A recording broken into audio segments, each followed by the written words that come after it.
자, 이제 세 번째 시간 진행하도록 하겠습니다. 자, 이번 시간은 부동산의 속성에 대해서 살펴드리는데, 여러분이 하신 기본서는요, 기본서는 32페이지부터 나와 있는 내용이에요. 그리고 뒷부분에 또 이제 소개가 되고 있는데, 뒷부분은 여러분 기본서 39페이지입니다.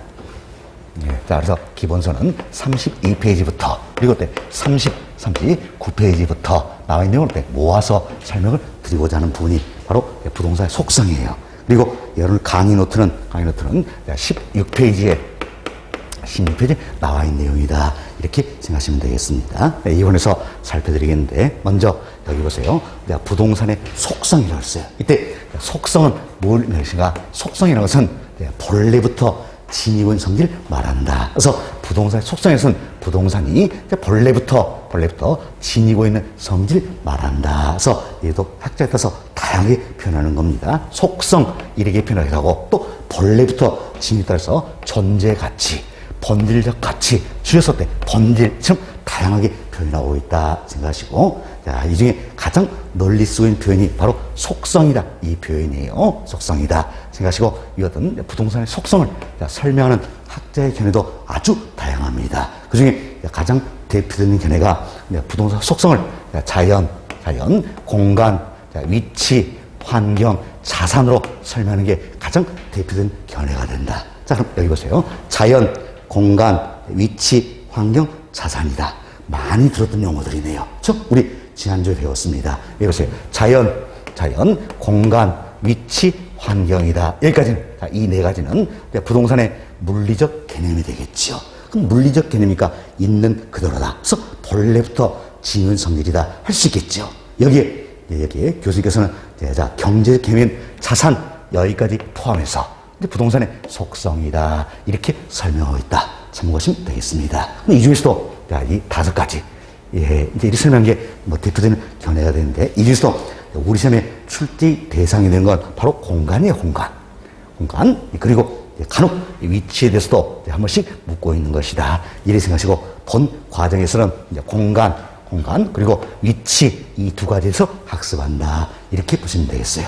나머지는 거의 출제가 안 되는 부분들이에요. 공간, 위치 두 가지만 학습하면 되겠습니다. 자, 먼저 공간으로서의 부동산이다. 이런데 이분이 최근에 또 집중적으로 출제가 되고 있는 내용이 되겠어요. 이때 부동산이다. 이 표현은 결국 토지를 의미하는 것이다. 이렇게 보시면 되겠어요. 우리 지난주에도 말씀했지만 부동산이다.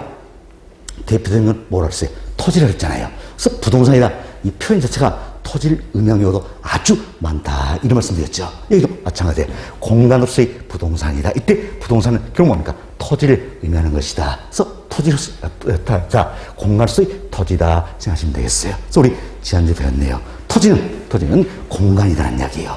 뭐이다? 자, 그럼 어떻게 구성해야 될 것인가? 자, 여기 보세요. 자, 이와 같은 지표면이 있죠. 지표면. 이 지표면을 우리가 뭐라고 표현했습니까? 수평적이라 해서 이 부분을 수평 공간이다. 이렇게 표현했죠. 다음, 지표 윗부분입니다. 지표 윗부분을 공중 이렇게 표현한다 그랬죠. 공중. 그래서 이와 관련된 이 공간이 있다는 이야기예요. 이 공간을 우리가 공중 공간이다라고 이야기했습니다. 공중 공간이다. 다음, 지표 아랫부분이 있죠. 지표 아랫부분 흔히 우리가 뭐라 합니까? 지하 또는 학자들은 지중 이런 표현도 쓴다 그랬죠. 지구의 중심으로 향한다 그래서 지중 이런 표현을 쓰고 있다. 그래서 이 공간을 가리켜서 지하 공간이다. 또는 지중 공간이다. 이렇게 표현을 해볼 수가 있겠죠. 근데 여기에 있는 공중 공간과 지하 공간을 모아가지고요. 자, 여기 보세요. 공중 공간과 지하 공간 또는 지중 공간이 되겠죠. 이걸 모아가지고 흔히 우리가 입체 공간이다. 이렇게 표현합니다. 입체 공간이다. 그럼 이제 하나가 남았죠. 뭐가 남습니까? 수평 공간 남아있네요. 입체 공간 여기에다가 수평 공간 여기까지 포함을 해서 3차원의 입체 공간이다라고 표현을 합니다. 물론 학자에 따라서는 3차원 이걸 생략해버리고 입체 공간이다 이렇게 표현하기도 하는 겁니다. 참고만 하시면 되겠고, 우리 이제 보니까 토지는요, 공간이라는 이야기, 공간. 공간인데 어떻게 생각합니까? 3차원의 입체 공간으로 구성되어 있다 할 수 있겠지요. 그래서 여기 보세요. 토지는 공간이다. 공간인데 어떻게? 3차원의 입체 공간으로 구성되어 있다 할 수 있겠지요. 그래서 부동산 활동도요. 활동도 3차원의 입체 공간을 대상은 어때? 공간 활동이다 할 수 있겠지요. 또한 부동산 소유권도 공간에 대한 소유권이 되는 것이다. 이렇게 참고하시면 되겠습니다. 다음 여기 보세요. 토지를 있는 그대로 보니까 공간으로 구성이 되어 있다는 이야기예요. 그럼 공간에 이용 기법과 관련된 측면이 있다는 이야기예요. 공간에 이용 기법과 관련된 측면을 우리 배웠죠. 기술적 측면이다 표현할 수 있겠지요. 기술적 측면이다. 다음은 여기 보세요. 공중호환, 즉 공중을 이용할 수 있는 권리가 있다는 이야기예요. 이 권리를 우리가 뭐로 표현하는가? 공중권 이렇게 표현합니다. 공중권. 자 보세요. 공중권을 이용할 수 있는 권리라는 이야기예요. 공중권. 다음 수평관, 즉 지표면을 이용할 수 있는 권리가 있겠죠. 이를 가려서 지표권 이렇게 학문적으로 표현하고 있죠. 자, 수평관, 지표면을 이용할 수 있는 권리라는 해서 지표권. 조심하세요. 지상권이 아니죠. 하도 여러분들이 내일오실 노준 교수님만 좋아해가지고. 그리고 그럼 대단하죠. 하여튼 좋아해서 민법만 부지런하다 보니까 지상권 이게 탁 박혀 있는 거예요. 지상권. 그래서 아참에 실수하는 게 바로 이 부분이에요. 또 수평관, 즉 지표면을 이용할 수 있는 권리를 학문적으로 뭐라 표현합니까? 지표권 이렇게 표현한다. 다음 지하공간, 즉 지하를 이용할 수 있는 권리겠죠. 이럴 때 지하권 이렇게 표현한다는 겁니다.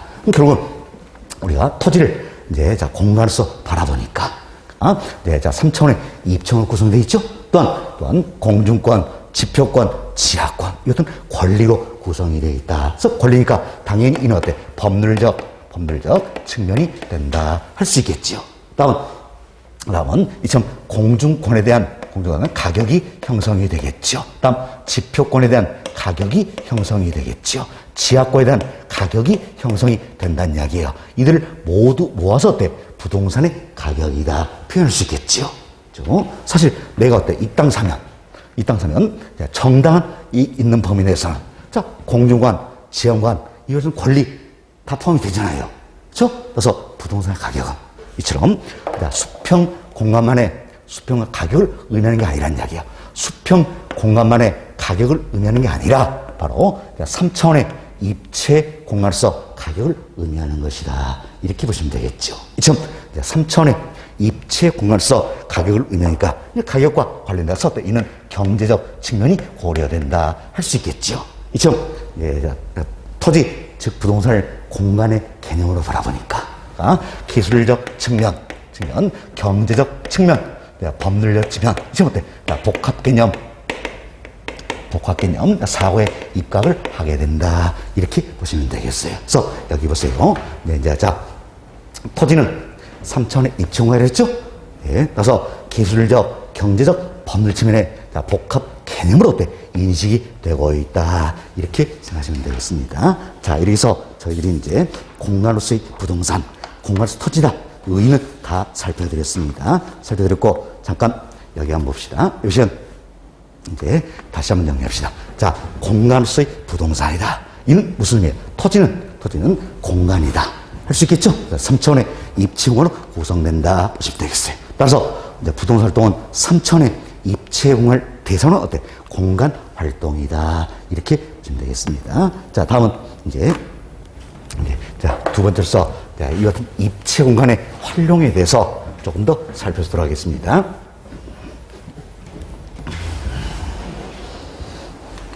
자, 입체공간의 활용이다 하는데 이분은 여러분 강의 노트 17페이지 한번 보세요. 강의 노트 17페이지입니다.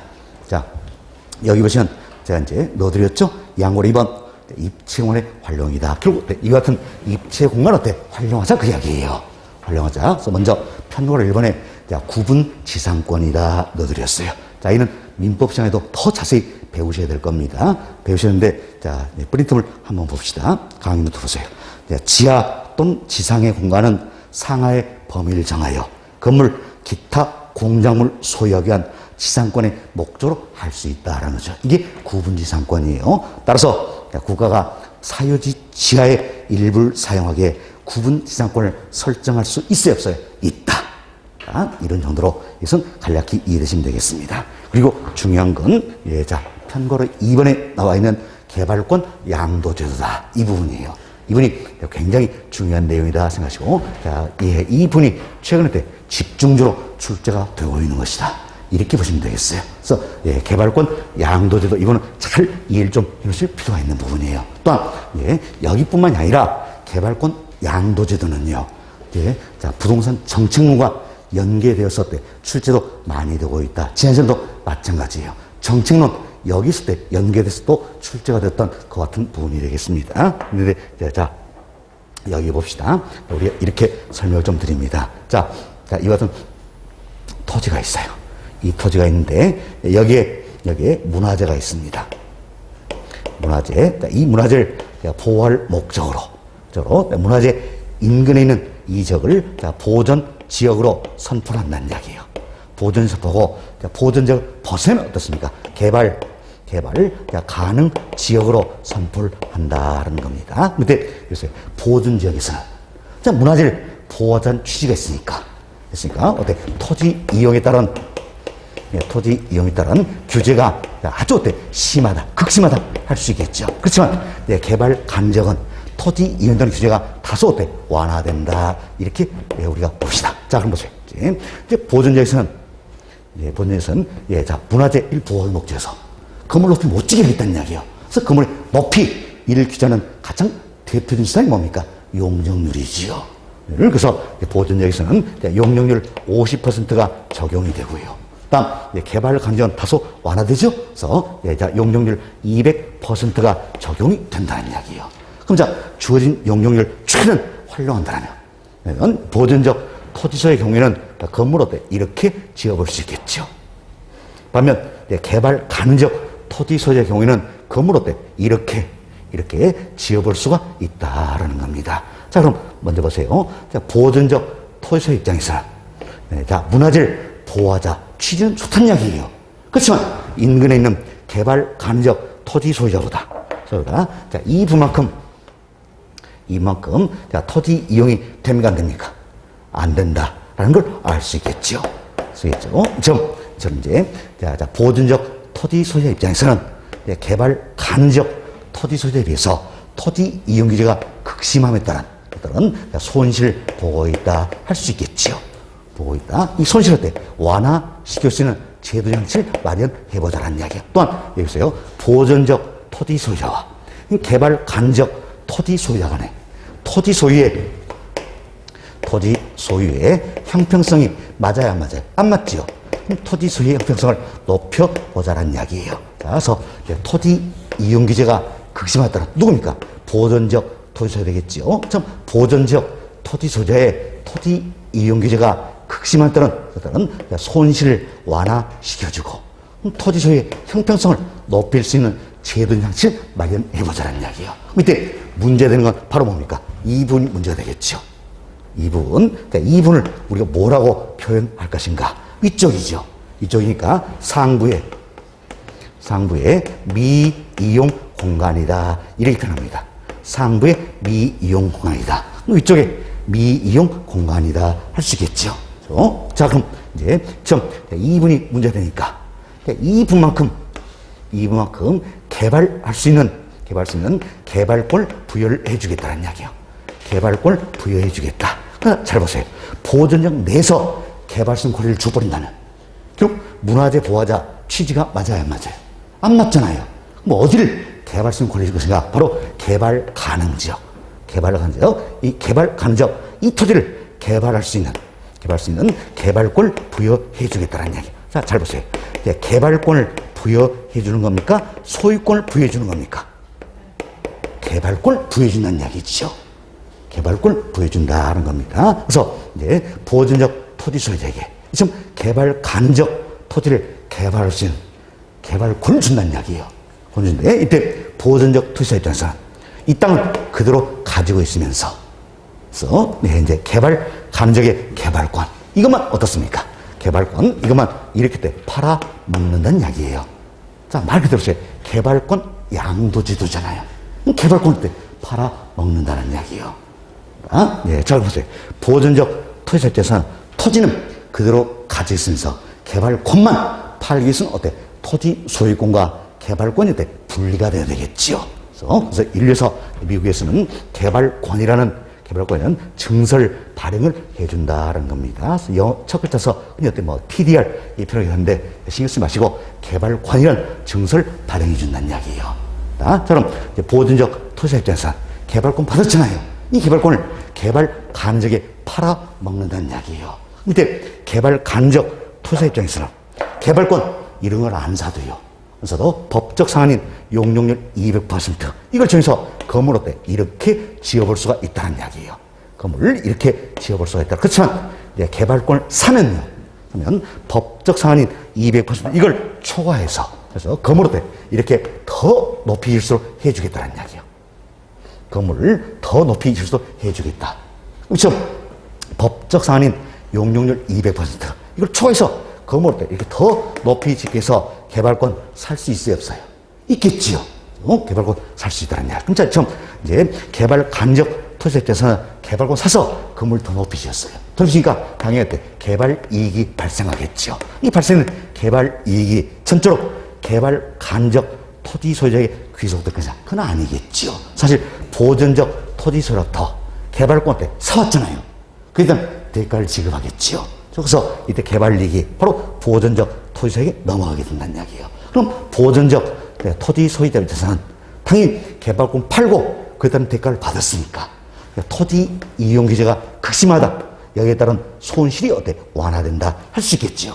또한 토지 소유의 형평성도 어때? 높아진다. 할 수 있겠습니다.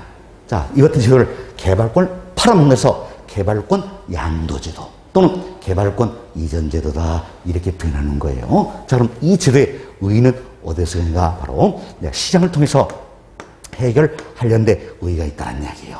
자, 이건 이런 생각하세요. 자, 자, 정부는 개발권만 부여를 해주면 시장에서 개발권의 수용이 이루어지겠지요. 그래서 시장을 통해서 해결하려고 한 제도다. 결국 공공이 부담해야 될 비용을 어때? 절감할 수가 있다는 이야기죠.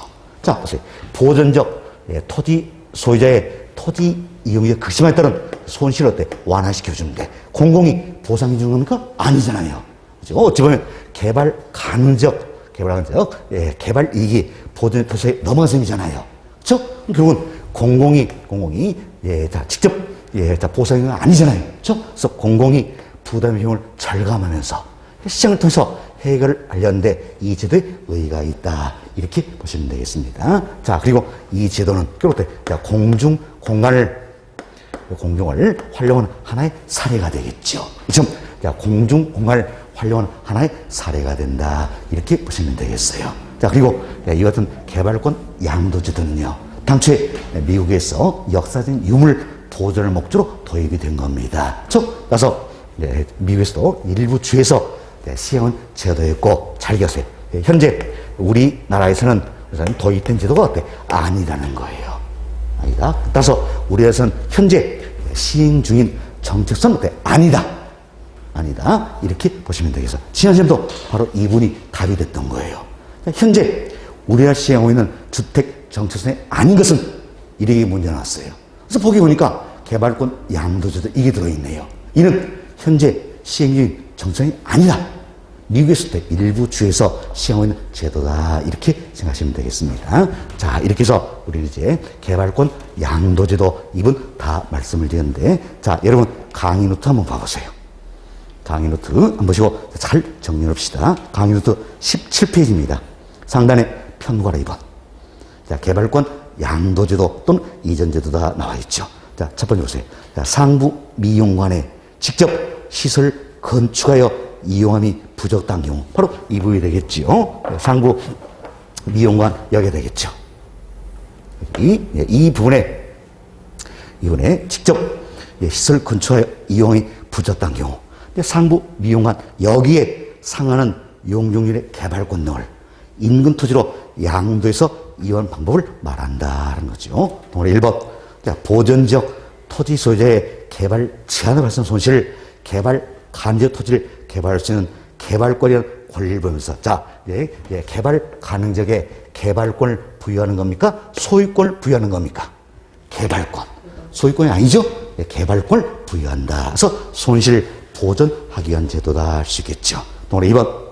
자, 보전적 토지 소유자의 재산 손실을 뭘 통하여? 시장을 통하여 해결하는 제도로 공공이 부담 비용을 절감하면서 참 공공이 부담 비용을 절감하면서 규제에 따른 손실 보전이 이룬다면 큰 의의가 있다 그랬지요. 자, 이는 공중화를 활용한 하나의 방안이 되겠지요. 미국에서 초기의 개발권 양도제도는 도심지의 역사적 유물 등을 보존의 목적으로 실시됐다. 참 미국에서도 초기는 역사적인 유물로 보존의 목적으로 이 제도가 일부 주에서 도입이 되었다는 거. 제가 문화재 가지고 지금 설명을 드린 겁니다. 물론 최근에는 토지 이용을 규제하는 하나의 정책선도 미국에서는 활용이 되고 있는 거예요. 되고 있다. 그렇지만 동그라미 5번. 현재 우리나라에 도입되어 시행된 제도는 아니다.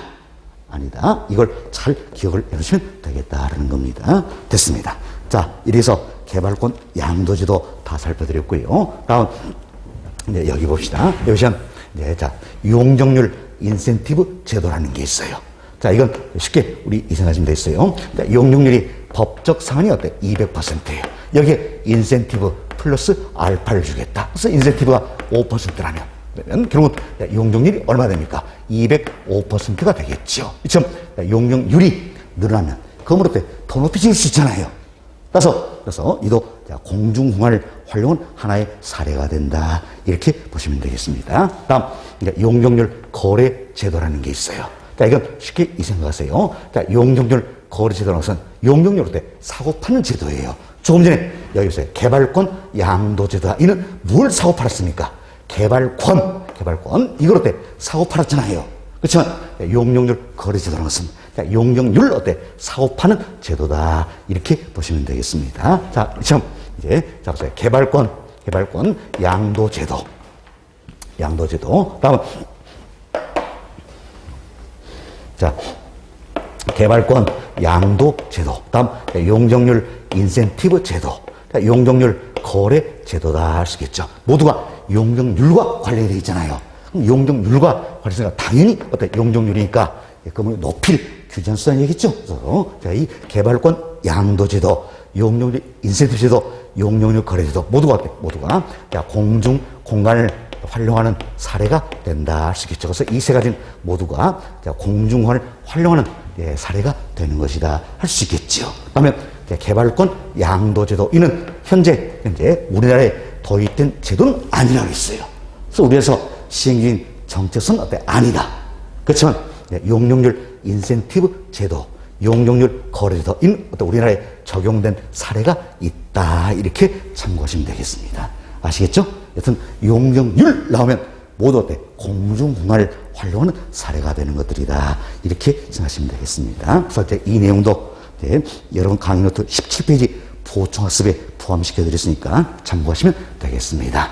자, 이렇게 해서 우리는 지금까지 입체 공간의 활용이다 관해서 구분 시상권에 대해서 그리고 개발권 양도 제도다 또는 개발권 이전 제도다 이 부분 살펴드렸습니다. 그래서 참고로 용적률 인센티브 제도, 용적률 거래 제도 여기까지 말씀을 드렸어요. 특히 여러분들이 개발권 양도 제도다 이 내용을 잘 이해를 좀 해놓으시기 바라겠습니다. 다음 세 번째로 이제 공간적 범위에 따른 토지 소유권이다. 이분 말씀드리겠는데 이분은 저희들이 지난주에도 간략하게 설명드린 내용이에요. 이걸 더 구체로 오늘 살펴보도록 하겠습니다. 자, 우리가 이런 표현을 했죠. 이게 이제 지구입니다.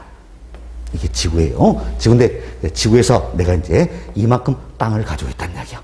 땅을 가지면 이 토지의 소유권 효력이 어떻게 인정이 될 것인가. 당연히 지표뿐만이 아니라 위로도 아래로도 소유권 효력은 인정이 된다 그랬지요. 그렇지만 우리나라 경우는 하루씩 위아래로 소유권 효력을 인정하느냐. 그게 아니란 이야기예요. 우리나라는 민법 212조에서 규정을 하고 있는 거지요. 그래서 민법 212조 여기에 나면 그러면 토지 소유권은 정당한 이익이 있는 범위 내에서 토지의 상하에 미친다. 이렇게 규정하고 있다는 이야기야. 그리고 보세요. 토지의 상하에 미친다 했으니까 그 위로도 아래도 소유권이 어때? 인정이 된다는 거지요. 그래서 지표만 아니라 위로도 아래도 소유권을 인정하겠다. 그래서 토지 소유권을 공간적, 입체적 개념으로 바라보고 있다 할 수 있겠죠. 하지만 한없이 위아래로 인정하는 그건 아니라 그랬어요. 자, 정당한 이익 있는 범위 내에서다.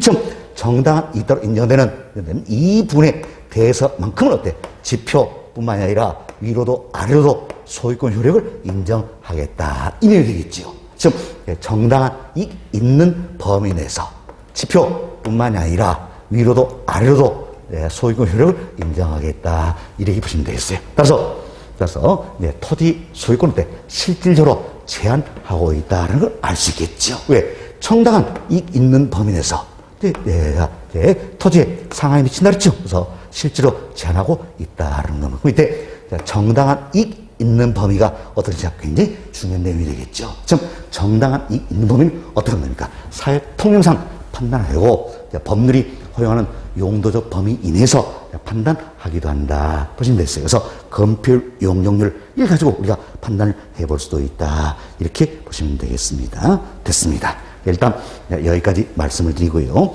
자, 여러분 교재 강의 노트입니다. 17페이지 하단을 한번 봐보세요. 17페이지 하단 보시면 편곡 1번 정당한 이익 있는 범위가 나와 있죠. 이는 사회 통념상 또는 법률이 허용하는 용도에 따라 그 범위가 결정이 된다는 거죠. 그래서 동그라미 1번 토지 소유권은 광업법에 의한 광물의 조항권이나 조항권은 뭡니까? 채굴할 수 있는 권리예요. 채굴할 수 있는 권리다 생각하시고 항공안전법에 의한 항공에 대해서는 영향을 미치지 않는 것으로 규정하고 있다. 그래서 지난주 우리가 이 내용을 배웠던 겁니다. 자, 위로는 항공유통에 관련된 항공권, 아래는 미채굴 광물이다. 이들은 토지 소유권 효력이 미칩니까? 미치지 않습니까? 미치지 않는다 그랬지요.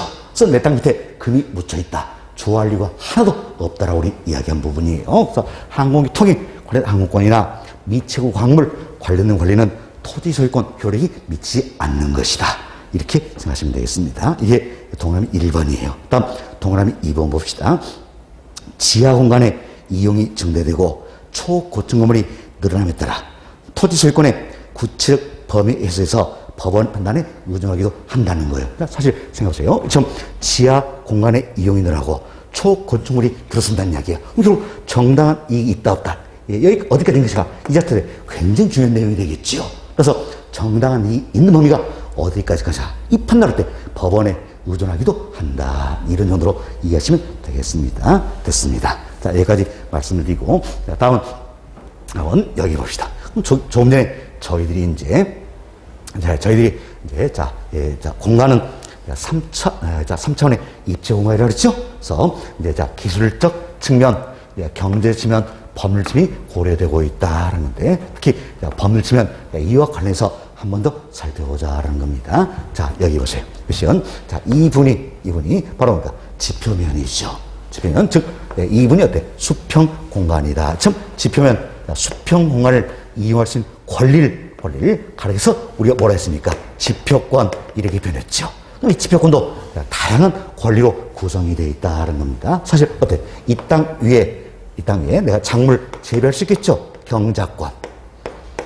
자, 다음, 이 땅 위에 건물 지을 수 있겠죠? 건축권.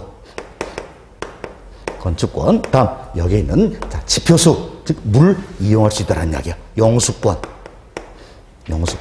등의 권리가 있다. 이때 용수권은 물 이용할 수 있는 권리예요. 사실, 물 이용할 수 있는 권리, 용수권인데, 우리나라는 유역주의를 채택하고 있는 겁니다. 유역주의라서는 아마 민법시간에 더 자세히 배우시겠지만, 이제 다른 사람에게 해를 끼치지 않는 범위에서 서로 나눠 써야 된다는 이야기예요. 이들은 유역주의다. 학교는 참고만 하시면 되겠습니다. 이처럼 경작권, 건축권, 용수권 이 같은 권리가 포함해서 그래서 우리가 뭐라고 합니까? 지표권이다. 이렇게 표현합니다. 결국 부동산 소유권은 이처럼 권리들이 견합치다 할 수가 있겠죠. 자, 보시면 돼요. 다음 윗부분입니다. 자, 윗부분은 우리가 공중, 그래서 공중 공간이다 이렇게 표현했죠. 이때 학자들이 공중 공간에 대해서는 두 가지로 구분해서 설명하게 된다는 이야기예요. 자, 여기 보세요. 여기 보시면 이 부분은 정당한 이익이 있어야 없어요? 있잖아요. 그럼 정당한 이익이 있기 때문에 당연히 토지 소유권 효력이 미칩니까? 미치지 않습니까? 미친다는 거지요. 그래서 이 부분을 가르쳐서, 그래서 정당한 이익이 있으니까 토지 소유의 몫이 되겠죠? 이 부분을 이제 사적 공중 공간이다 이렇게 표현합니다. 사적 공중 공간에 따라서 사적 공중 공간에 대해서 사적 공중 공간에서 토지 소유자가 자신의 사익을 위해서 이용할 수 있는 권리가 있다는 이야기예요. 이 권리를 가리켜서 사적 공중권이다라고 이야기하죠. 좀 사적 공중권의 대표적인 예가 되는 게 일조권 또 조망권 등이 있다라고 보시면 되겠어요. 결국 조망권은 뭡니까? 바라볼 수 있는 권리예요. 자, 창문 1통에서 한강이 바라다 보이냐? 베란다 1통에서 한강이 바라다 보이냐? 이럴 때 사실 엄청난 가치 차이가 있잖아요. 지금 바라볼 수 있는 권리를 조망권이다 이렇게 합니다. 그럼 자, 여기는 일조권, 조망권 이들은 모두가 어때? 토지 소유권 효력이 어때? 인정이 되는 부분이 되겠지요. 그러면 이 부분이에요. 자, 이 부분은 정당한 이익이 있어야 없어요? 없잖아요. 그럼 정당한 이익이 없기 때문에 토지 소유권에 포함이 될까 안 될까요? 안 되겠지요. 그래서 이 부분을 뭐라고 표현할 것인가? 바로 공적. 사실 부동산은요, 주인이 없으면 누구 겁니까? 국가 거죠? 그래서 이 부분을 공적 공중 공간이다라고 이야기합니다. 공적 공중 공간. 그럼 지금 공적 공중 공간에 대해서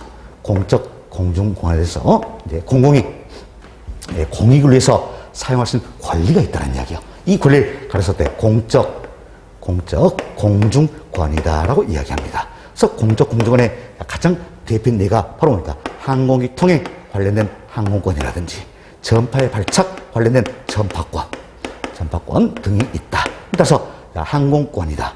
항공기 통행 관련 항공권, 전파에 발착 관련된 전파권. 이들은 토지 소유권 효력이 미칩니까? 미치지 않습니까? 미치지 않는 것이다. 이렇게 보시면 되겠습니다. 자, 이처럼 학자들이 공중 공간에 대해서는 크게 두 가지로 분류하고 있는 겁니다. 사적 공중관, 공적 공중관 분류하고 있고, 사적 공중공간을 토지 소유자가 자신 사익을 위해서 이용할 수 있는 권리가 어때? 사적 공중권.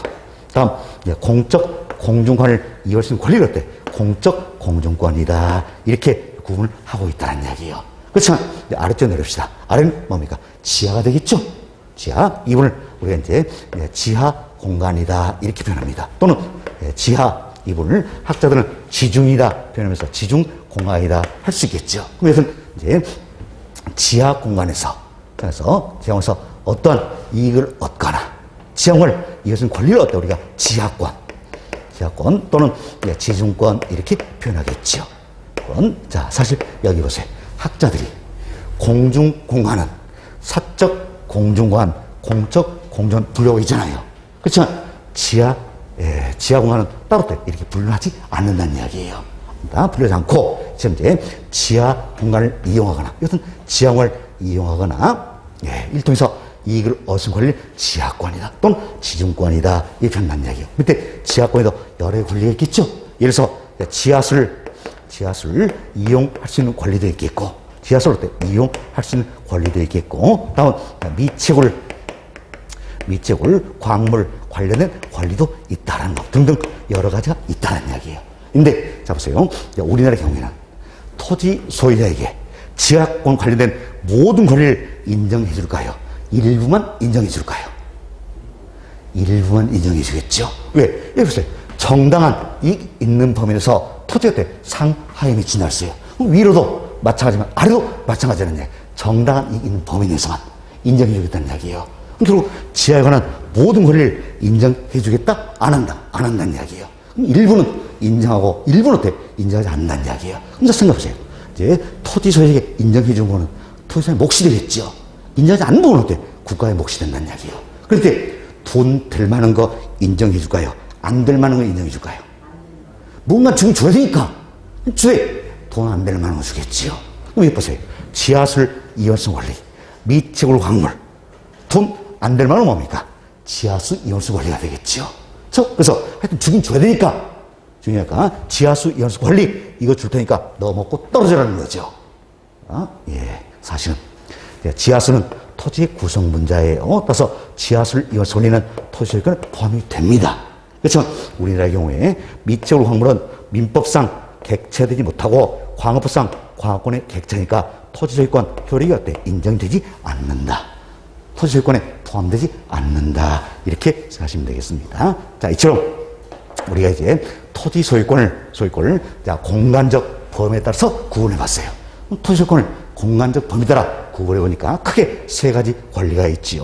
뭐가 있습니까? 공중권, 지표권, 지하권의 권리가 있다. 이렇게 생각하시고 위아래로 조심하자는 이야기예요. 조심하자. 그래서 위로는 항공유통에 관련된 항공권이라든지 전파의 발착 관련된 전파권, 아래는 미치골 광물. 이들은 토지 소유권 효력이 미칩니까? 미치지 않습니까? 미치지 않는 것이다. 이렇게 생각하시면 되겠습니다. 그러면 자, 지하수 이온성 권리는 어때?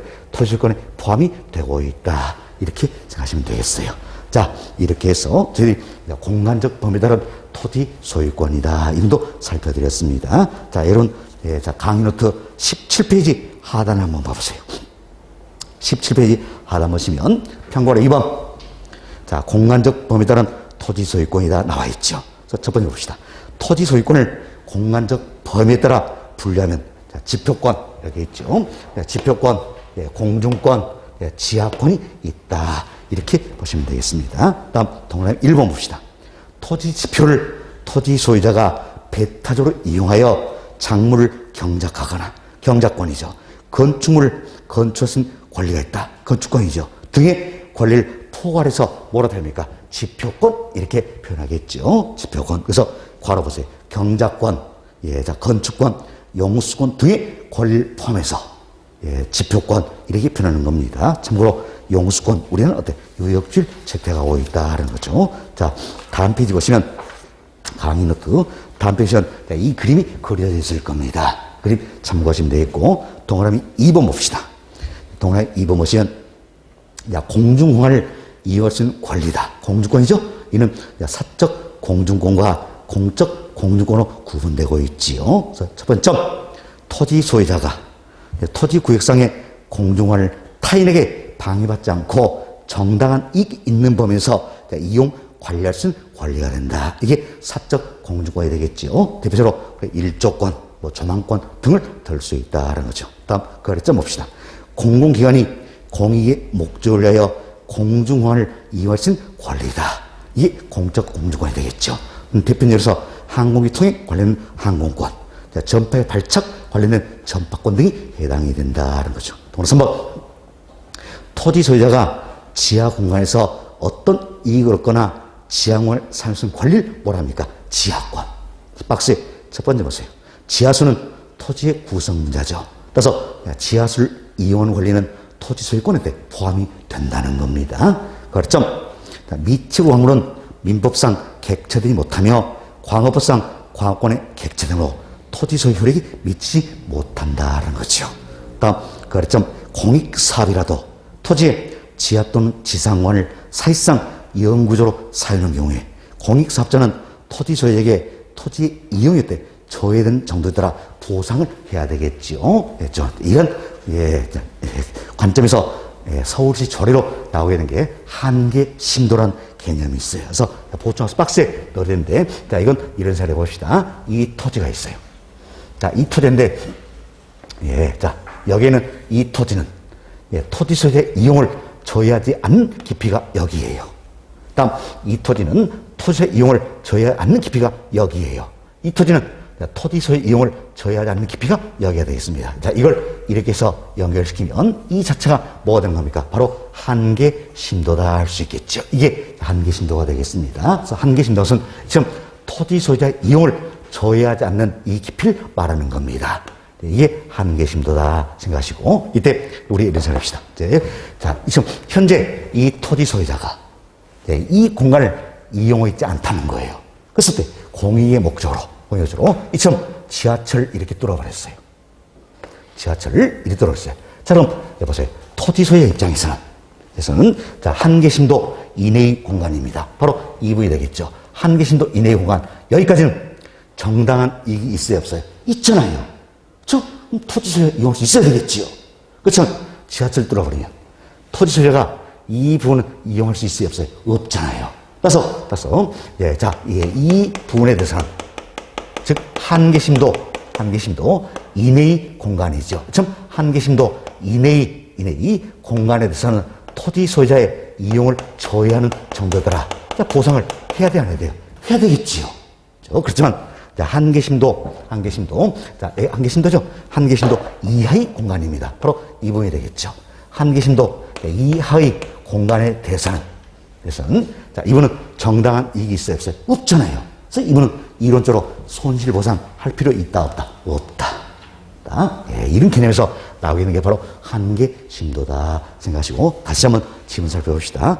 자, 예, 동그란 3번의 박스의 세 번째이죠. 공익사업이라도 토지의 지하 또는 지상관을 사실상 영구적으로 사용하는 경우에 공익사업자는 토지 소유자에게 토지의 어떤 이용이 저해된 정도에 따라 보상을 해야 한다는 겁니다. 그리고 그 아래 보충 박스를 보세요.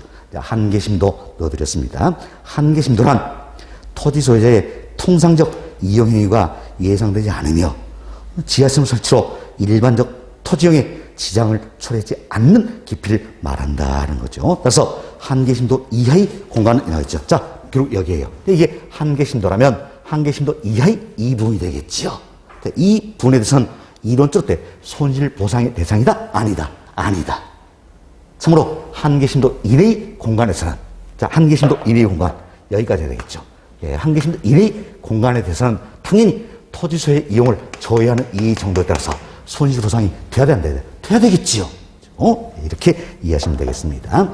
자, 이렇게 해서 저희들이 이제 공간적 범위에 따른 토지 소유권이다. 임도 다 맞춰드렸어요. 자, 여기 한번 다시 봅시다. 자, 우리 민법 212조입니다. 민법 212조에서는 토지 소유권을 어떻게 규정하고 있어요? 토지 소유권은 자, 정당한 이익 있는 범위 내에서죠.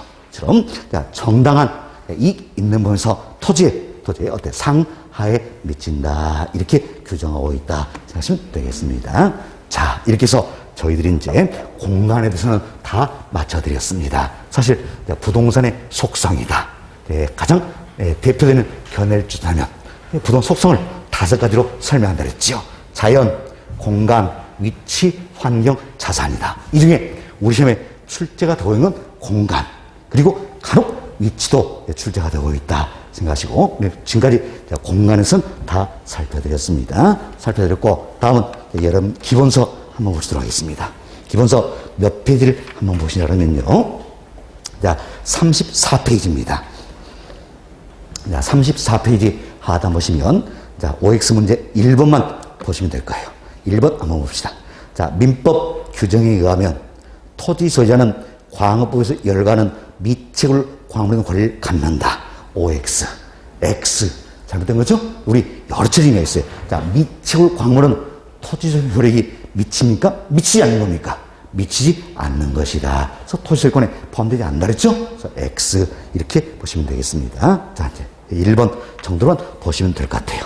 보시면 되겠고, 다음은 이제 속성 두 번째로서 이제 위치로서 한번 살펴보도록 하겠습니다. 자, 이제 흔히 우리가 이제 위치로서의 부동산이다 이건데, 이때도 부동산의 표현은 그런 뭡니까? 토지를 의미하는 것이다. 그래서 위치로서의 토지다 할 수 있겠습니다. 그래서 이 내용은 이런 생각하세요. 결국 토지는 어때? 위치다, 위치다. 자, 우리 이런 표현 했죠. 자, 이 토지는 있는 그대로 바라본다면 움직일 수 있어요, 없어요? 없잖아요. 그래서 움직일 수 없다. 우리 다음 주 덕후처리 이야기했지만 부동성이란 특성이 있다는 이야기예요. 이처럼 움직일 수가 없으니까 특정한 토지는 어때? 특정한 위치를 지녀야 된다. 할 수 있겠죠. 이때 위치가 좋냐 나쁘냐. 예를 들어서 토지의 가치는 어때? 유용성은 달라진다. 할 수 있겠지요. 이런 측면에서 토지는 어때? 위치다. 할 수 있겠습니다. 자, 이때 토지의 위치도 크게 두 가지로 나눠볼 수가 있다는 이야기예요. 절대적 위치라는 게 있고 상대적 위치다라는 게 있습니다. 이 두 가지로 나눌 수 있겠는데, 먼저 여기 보세요. 절대적 위치라는 게 있어요. 절대 위치는 있는 그대로 위치를 말합니다. 있는 그대로의 위치다. 따라서 다른 말로 있는 그대로니까 물리적 위치다. 또는 지리적 위치다. 자연적 위치다. 표현할 수 있겠죠. 그럼 자 보세요. 절대적 위치, 즉 있는 그 위치는 변할 수 있어요, 없어요? 없지요. 이는 불변적이라는 이야기예요. 어떻습니까? 바로 움직일 수 없다. 부동성이란 특성 때문이다. 그래서 어때? 지리적 위치는 어때? 고정되어 있다. 그래서 부동성을 다른 말로 지리적 위치의 고정성이다. 이렇게 표현하게 되는 겁니다. 절대적 위치, 즉 있는 그대로 위치는 부동성이란 특성에 의해서 변할 수 없다. 불변이라는 이야기예요. 그다음에 상대적 위치라는 게 있어요.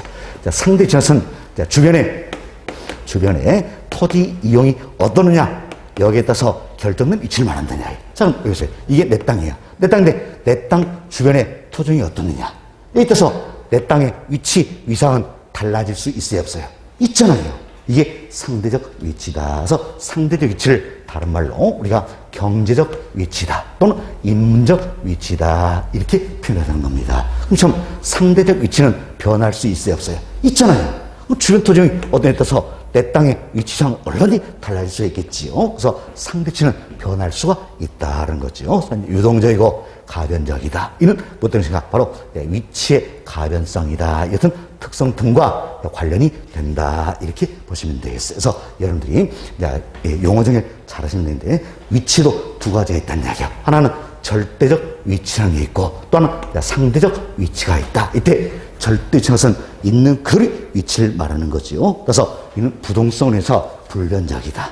그렇지만 상대적 위치는 주변의 토지 이용에 따라서 결정된 위치를 말하니까 이 위치의 가변성 등등의 특성에서 변할 수 있다. 그래서 유동적 가변적이다. 이렇게 보시면 되겠습니다. 자, 그리고 더구나 3번에 넣어드린 내용이지만 토지의 이용 형태는 주변 환경 등 상대적 위치에 영향을 받아서 결정이 된다는 이야기에서 부동산의 가치나 유용성을 결정하는 것은 당연히 상대적 위치가 더 큰 영향을 미치겠지요. 그렇지만 절대적 위치에 영향을 무시해서는 안 된다는 이야기예요. 사실 잘 보세요. 자, 내 땅에 가차다. 이는 절대 위치, 상대 위치 어느 게 더 영향을 많이 미칠까요? 상대적 위치. 영향이 더 많이 미치겠죠. 그렇지만 절대 위치 영향도 무시해서는 안 된다는 이야기예요. 그래서 우리가 입지를 선정할 때는 당연히 절대치, 상대치 이 두 가지 모두를 고려해서 그래서 입선정이 이루어져야 된다. 이렇게 생각하시면 되겠습니다. 됐습니다. 자, 이런 정도만 여기서 이해하시면 되겠어요. 우리 기본서에 여러 내용이 나는데 이들 때 거의 최근 휴전 출제가 안 된 겁니다. 출제되면 이 내용이었어요. 그래서 이 내용만 여러분 강의 노트에 넣어드렸으니까 정리 잘 해주시면 되겠어요. 자, 그리고 이제 여러분 기본서 42페이지를 한번 보세요. 기본서 42페이지 하단에 OX 문제가 들어있죠. 문제. 자, 사실 OX 문제 1번, 2번만 보시면 될 거예요. 1번, 2번 보시면 돼요. 바로 이와 관련 내용이에요. 내용이다. 생각하시고 1번 한번 봅시다. 자, 위치는 절대적 위치와 상대적 위치가 있다. 부동산 간에는 상대적 위치에 따라 효용성의 차이가 있으며 효용이 유사한 부동산 간에는 효용은 만족도를 이야기하는 거예요. 그래서 이제 효용, 즉 만족도가 유사하다는 이야기예요. 이때는 상호 대체 관계가 인연될 수 있겠지요. 그래서 맞는 표현이 되겠습니다. 2번 보세요.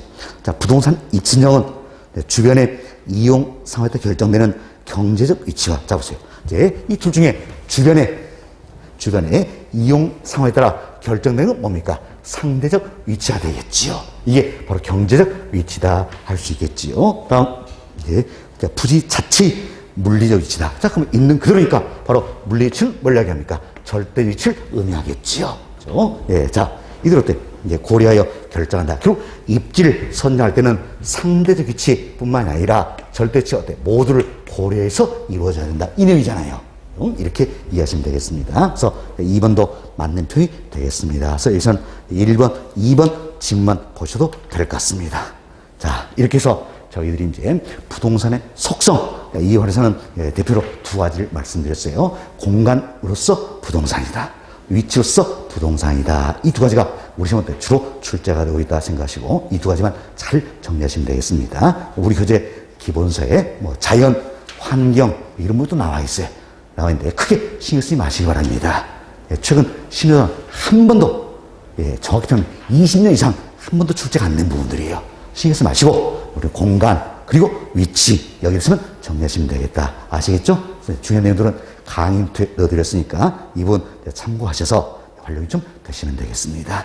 자, 이렇게 해서 저희들이 이제 부동산 속성 2부까지 마무리가 됐어요. 여기까지가 우리 교재 2장 부동산 개념과 분류다. 이렇게 생각하시면 되겠어요. 오늘은 여기까지 말씀을 드리고 다음 주에는 3장 부동산의 특성 2부부터 다시 또 세부적으로 살펴보도록 하겠습니다. 사실 저는 여러분께 말씀드렸지만 진도 많이 안 나갑니다. 진도 많이 안 나가고 하나를 제가 설명을 드려도 여러분들 현재 이 시간만큼은 이해가 되지 않는 이야기예요. 그래서 하나라도 이해하자 이런 취지에서 PPT 자료를 통해 설명드리고 또 강의 노트나 기본서를 설명드리고 OX 문제도 풀어가고 있다는 이야기예요. 그래서 우리는 반복 학습하자. 그래서 여기서만이라도 이해를 좀 해놓으시고 여러분이 복습하신다면 훨씬 더 효과가 있을 것이다 이런 생각을 합니다. 그래서 진도가 너무 늦는 거 아니야 이런 걱정 하실 필요 없습니다. 때가 되면 다 맞게 또 나가는 겁니다. 여튼 오늘 고생 많으셨고요. 꼭 우리 또 이제 오늘 강의도 드렸으니까 강의도 나와 있는 내용만이라도 꼭 한번 읽어보자는 이야기예요. 아시겠죠? 복습 부탁드리고 다음 주에 더욱더 좋은 모습으로 뵐 수 있도록 하겠습니다. 자, 수고하셨습니다.